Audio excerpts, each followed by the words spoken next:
যারা বলে যে আরে একটু গুনাহ করে লো, হালকা একটু জইলা তো জান্নাতে যাবোই মুসলমান।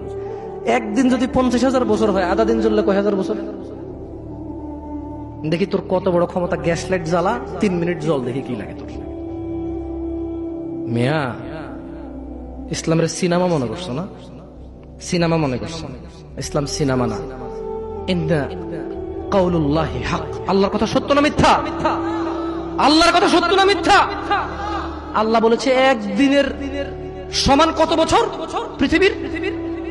কয় বছর? জি না, এগুলোর ভুল পৃথিবীর কসমিন কালে কেউ ধরতে পারবে না। আপনি আস্থা রাখেন আমার কথার প্রতি, কারণ এগুলো কোনো তাফসির নেই। এগুলো ডাইরেক্ট আই মানি আমি, ইউ মানি তুমি, ইট মানি খাও, গো মানি যাও, কাম মানি আসো, এইরকম তরজুমা। এটা কি অনুবাদ? এটা কি ব্যাখ্যা না। এটার ভুল বের করতে পারবে না কেউ ইনশাআল্লাহ। তাহলে এবার আল্লাহ তাআলা নবী সাল্লাল্লাহু আলাইহি সাল্লামকে বলতেছে, কি বলতেছে? ফাসবির, কাজেই ধৈর্য ধারণ করেন। কেমন ধৈর্য? সবরান জামিলা, পরম ধৈর্য ধরেন। ওই যে মুহাম্মদ সাল্লাল্লাহু আলাইহি সাল্লামকে আয়েশা বলল না, আরে এসে যাক সেই আযাব, যদি এরকম কিছু থেকে থাকে আসুক না, দেখি কি আসে। মানুষ কয় না, হ্যাঁ হ্যালো দেখবো তুই কি পারস, আয় আয় আয়। মানে সামনের লোকের আসলে কিছুই মনে করেন, রাইট? Right or wrong? আপনি যখন সামনের লোককে তুচ্ছ মনে করেন, তখন আপনি কিভাবে বলেন? ওইসে ওইসে চিনি চিনি, বাপরে বাপ তোদেরকে চিনা আছে, হ্যাঁ তুই কি পারোস আমি জানি তো। আপনি কি ওরা ভয় পাইছেন নাকি উপহাস করছেন? হ্যাঁ ভয় পাইছেন?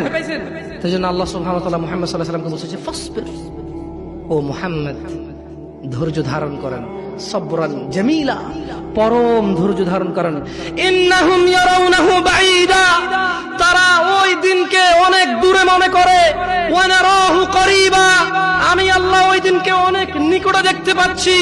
ইয়াউমা তাকুনুস সামাউ কালমুল, সেদিন আকাশ হবে গলিত ধাতুর মতো। ও অপেক্ষা করছে না? ও মুহাম্মদ সাল্লাল্লাহু আলাইহি ওয়াসাল্লাম, ও অপেক্ষা করে কখন আসবে কিয়ামতের দিন, কখন আসবে আযাবের দিন, কখন আসবে হিসাবের দিন, কখন আসবে বিচারের দিন। ও অপেক্ষা করে না মুহাম্মদ সাল্লাল্লাহু আলাইহি ওয়াসাল্লাম। ইন্নাহু ইয়ারাউনাহু বাঈদা, ও মুহাম্মদ সে মনে করে যে কিয়ামত অনেক দূরে। ওয়া নারাহু করিবা, আমি আল্লাহ দেখতে পাই এটা অনেক কাছে, অনেক কাছে। তো ওটা আসলে কি হবে? আল্লাহ বলেন ইয়াউমা তাকুনুস সামাউ কালমুল, সেদিন আকাশ হবে গলিত ধাতুর মতো।